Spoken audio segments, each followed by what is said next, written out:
Friends, my name is Anthony sir and you are welcome to our channel Muni education. यहाँ पर आपको Maharashtra state board के related class 3rd से लेकर 10th तक हर एक सब्जेक्ट के रिलेटेड आपको लेसन है, पोएम है और जो भी एक्सप्लेनेशन है, डिटेल्स मटेरियल आपको यहाँ पर मिल जाएंगे। तो आइए हम लोग देखते हैं आज का लेसन जो है, आज का जो पोएम है रादर वो जो मराठी मीडियम इंग्लिश मीडियम जो है वहाँ का लेसन है।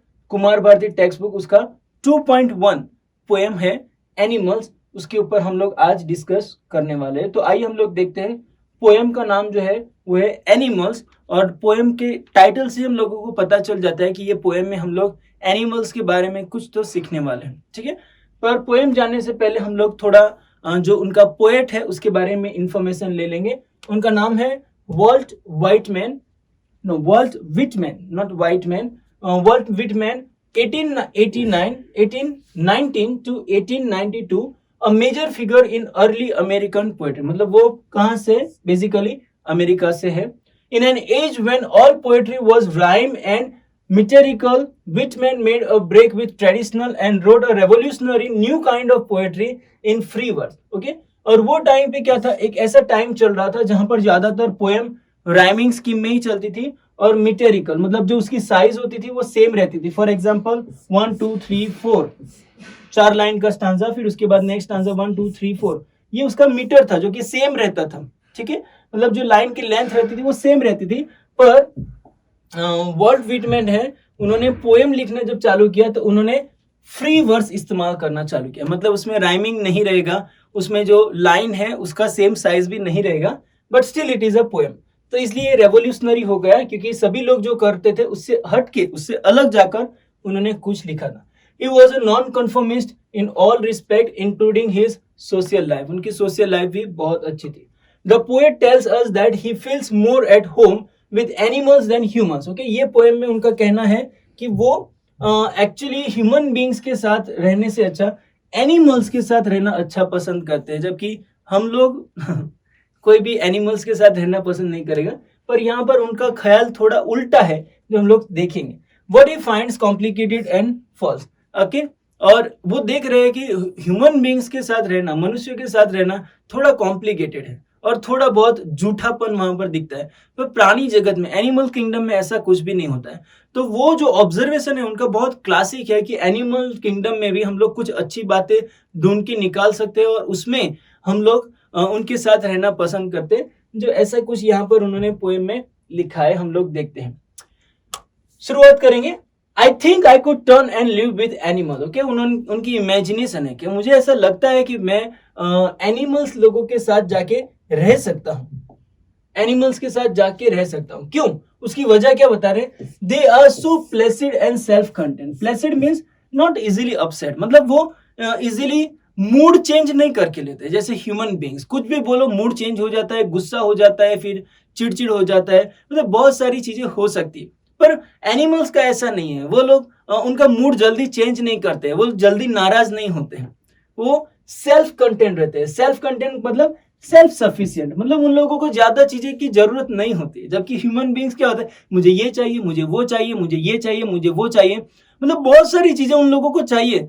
एनिमल्स का ऐसा नहीं है। उनको मिला तो ठीक है, नहीं मिला तो भी ठीक है। जो मिला उससे वो लोग सेल्फ सेटिस्फाइड है, नहीं मिला तो भी वो चुपचाप वो बैठे रहेंगे, ठीक है। तो ये एक बात उनको बहुत अच्छी लगती है। और कौन सी बात अच्छी लगती है हम देखते हैं। I stand and look at them long and long. जब मैं उनको देखता हूं, उनको ऑब्जर्व करता हूं लंबे समय तक, दे डू नॉट स्वेट। दूसरी एक बात मुझे सीखने को मिलती है कि वो लोग स्वेट नहीं करते। यहाँ पर उसका मतलब ऐसा है कि उनको पसीना नहीं आता है, नहीं। उसका मतलब ऐसा है कि वो लोगों को मेहनत नहीं करनी पड़ती, कुछ कमाने के लिए, कुछ खरीदने के लिए, कुछ भी मेहनत नहीं करनी पड़ती। एंड वाइन मतलब बड़बड़ करना। यहाँ पर एक्चुअली वाइन जो हॉर्स जो आवाज करता है, वो जो आवाज है उसको वाइन बोला जाता है। पर यहाँ पर किच करना, बड़बड़ करना, कुछ चीजें प्राप्त करने के लिए, नहीं मिली तो उसके बारे में हम लोग बोलते रहते हैं, वैसा वो प्राणी जगत में नहीं होता है। अबाउट देयर कंडीशन, उनकी जो भी कंडीशन है, चाहे वो अच्छी जगह पर है चाहे वो बुरी जगह पर है, उसके लिए वो कभी कंप्लेन नहीं करेंगे। Next, they do not lie awake in the dark and weep for their since. Okay, lie awake मतलब वो लेट जाते हैं और जब भी वो लेट जाते हैं वो आराम से वो सो जाते हैं। पर मनुष्य जो है उनके दिमाग में इतने सारे टेंशन है, इतने सारी समस्या है कि कभी कभार हम लोग बेड पे लेट तो जाते हैं, आंखें बंद भी है, पर नींद नहीं आती। वैसी कंडीशन मनुष्य की है। तो इसलिए बोलते हैं एनिमल्स का अच्छा है ना, वो लोग जब भी बैठते हैं तब सो जाते हैं। उनको थोड़ी ना ऐसा हो रहा है कि वो लेट जाते हैं और सारे विचार उनके दिमाग में चलते रहते हैं जिसकी वजह से उनको नींद नहीं आती। वैसी कंडीशन एनिमल्स को नहीं होती जो ह्यूमन बीइंग्स में होती है। और दूसरी एक बात हो रही है कि वो रात को अपने पापों के लिए वो लोग रोते हैं। कौन? मनुष्य रोता है, क्योंकि वो हमेशा गिल्टी फील कर, अरे आज मैंने इसको ऐसा कर दिया, मैंने इसको ऐसा कर दिया, अरे आज मुझसे बहुत बुरा हो गया। वो गिल्ट फील करते हैं हम लोग रात के समय में। एनिमल्स को वो लोग कोई गिल्ट नहीं फील करते हैं। Next, they do not make me sick, और वो मुझे बीमार नहीं करते। Discussing their duties to God. अभी कभी कभार ऐसा हो सकता है, जो पोएट है स्पेशली, उनके साथ ऐसा हुआ होगा कि कोई रिलीजियस लीडर आकर उनको हर एक चीज रिलीजियस ड्यूटी करने के लिए फोर्स करते हैं, तुम्हें ऐसा करना पड़ेगा, तुम्हें ऐसा करना पड़ेगा, तुम्हें ये करना पड़ेगा। तो वो सिक हो जाते हैं, मतलब इतना सारा मैं कैसे कर पाऊंगा, मुझे तो भी तो मेरी लाइफ है, मुझे भी मेरा जीना है, सब कुछ गॉड के लिए करना है। वैसा उनको फील आता होगा, इसलिए वो कहते थे कि एनिमल्स का अच्छा है, वो लोगों को गॉड के लिए कुछ करने की जरूरत नहीं, परंतु फिर भी गॉड की कृपा उनके ऊपर है, इसलिए वो चाहते हैं कि मैं भी एनिमल्स के साथ रहना चालू कर दूं। नेक्स्ट हम देखते हैं, not one is dissatisfied, not one is demented with the mania of owing things. Okay, what is the meaning of dissatisfied? मतलब सेटिस्फेक्शन नहीं है, ऐसा एनिमल किंगडम में नहीं होता है। हर एक एनिमल सेटिस्फाइड होता है। And not one is demented, demented means पागल, मैड। कोई भी ऐसा एनिमल नहीं है जो बहुत सारी ड्यूटीज, रिस्पॉन्सिबिलिटी के बीच में पागल हो गए, नहीं। उन लोगों के बीच ऊपर रिस्पॉन्सिबिलिटी कुछ हो ही नहीं थी, होती नहीं। उनको खुद का देखना है और फिर जीवन जीना है।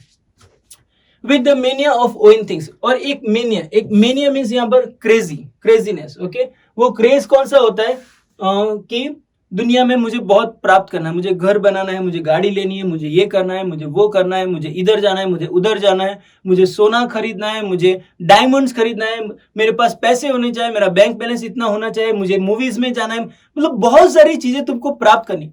एनिमल्स की इतनी कुछ एक्सपेक्टेशन नहीं होती, उनको सिर्फ आज का शाम का खाना मिल जाए, बस उनका हो गया। Next, no not one kneels to another nor to his kind that live 1000 years ago। ये लाइन जो है उसमें बहुत गहरा मीनिंग है। मतलब not kneels to one another, मतलब मनुष्य क्या करता है, कभी कभार गलती हो जाती है तो उनको घुटनों पे आकर दूसरे व्यक्ति के पास माफी मांगनी पड़ती है, तब तक वो सामने वाला माफ नहीं करता। इतना हम लोग क्रूर हो जाते हैं कि सामने वाला गिड़गिड़ाता नहीं तब तक हम उनको माफ नहीं करते। ठीक है, और कभी कभार तो ऐसा होता है कि हम लोगों को इतनी माफी मांगनी पड़ती है कि इवन जो लोग हजारों साल पहले मर गए हैं उनकी फोटो लगा के रखिए, उनकी मूर्तियां लगा के रखिए, और उसके सामने हम लोगों को गिड़गिड़ाना पड़ रहा है। तो पोएट का कहना ऐसा है कि एनिमल किंगडम में ऐसा नहीं, उन्होंने किसी की भी मूर्ति नहीं बनाई, उन्होंने 1000 years पहले जो आकर गया था उनका फोटो नहीं रखा और कुछ भी नहीं रखा, और वो घुटनों पे आकर गिड़गिड़ाते भी नहीं, क्योंकि उन लोगों को ये सब चीजों की जरूरत है ही नहीं, जो कि एक अच्छी बात है एनिमल किंगडम में। पोएट का ऐसा मानना है। नॉट वन इज रिस्पेक्टेबल, दूसरी एक बात है कि ऐसा भी नहीं है कि एनिमल किंगडम में एक को रिस्पेक्ट ज्यादा दिया जाता है, दूसरे को नहीं दिया जाता है, दोनों को सबको इक्वल रिस्पेक्ट दिया जाता है। और unhappy over the whole earth, और ऐसा भी नहीं है कि कोई एनिमल बोलेगा नहीं परमेश्वर ने मुझे ये जगह पर क्यों रख दिया, ये जगह अच्छी नहीं है, उन्होंने मेरे साथ बहुत नाइंसाफी की है, और दूसरे लोगों को कितनी अच्छी जगह पर, वो लोग ऐसी कोई भी कंप्लेंट नहीं करते। ओके, इसलिए वो अनहैप्पी होते ही नहीं। So they show the relation to me, और उसी वजह से इस प्रकार का जीवन है, इसलिए मेरा यानी पोएट का मेरा और एनिमल्स लोगों के साथ जो थोड़ा ज्यादा पटता है।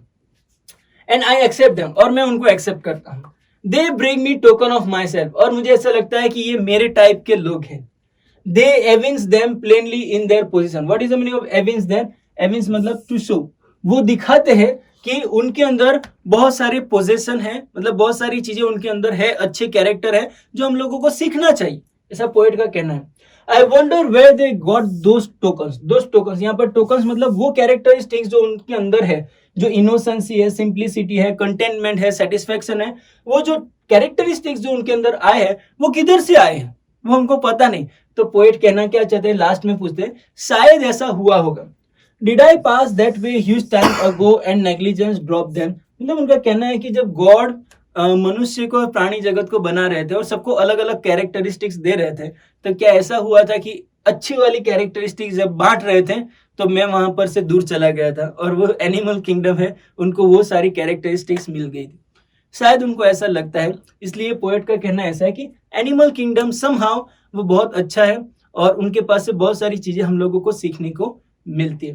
मतलब जब सभी लोग वो टाइम पे एनिमल्स में से उसकी सिर्फ एक दो कैरेक्टरिस्टिक्स लेकर पोएम बनाते थे, या तो फिर एनिमल्स के जैसा बनना कोई चाहेगा ऐसा तो किसी ने नहीं लिखा था, परंतु सबसे हटकर और सबके खिलाफ जाकर, सबके विचारों के खिलाफ जाकर जो वॉल्ट विटमैन है उन्होंने ऐसा पोएम लिखा कि मुझे सिर्फ कैरेक्टरिस्टिक नहीं अपनानी है, मुझे तो उन लोगों के साथ में ही जाके रहना है। मतलब वो जो आइडिया है, वो विचार है, वो भी बहुत बड़ा है और वो अपने आप में ही कुछ बहुत सारी चीजें हम लोगों को सिखा के जाता है। तो यहाँ पर हम लोगों को पोएम में क्या सीखने को मिलता है कि एनिमल किंगडम जो होता है उसमें बहुत सारी कैरेक्टरिस्टिक्स अच्छी है जो हम लोग हमारे जीवन में एक्सेप्ट कर सकते हैं। पर मैं ऐसा नहीं एडवाइस करूंगा कि तुम लोग भी उनके साथ रहने लगो और एनिमल बन जाओ, नहीं, पर एटलीस्ट जो कैरेक्टरिस्टिक्स है वो तुम एक्सेप्ट कर सकते हो। ठीक है, तो बहुत अच्छा पोएम है, ये आप पढ़ोगे, वीडियो 2-4 बार देखोगे, आपको बहुत अच्छी तरह से समझ में आ जाएगा। और अगर फिर भी कुछ भी डाउट है, कुछ क्वेश्चन है, तो आप कमेंट में आप लिख सकते हो, हम आपको जरूर से सहायता करेंगे। और आप हमारी चैनल सब्सक्राइब कीजिए, दूसरों के साथ शेयर कीजिए ताकि उनको भी हेल्प हो जाए। Thank you so much, bye bye.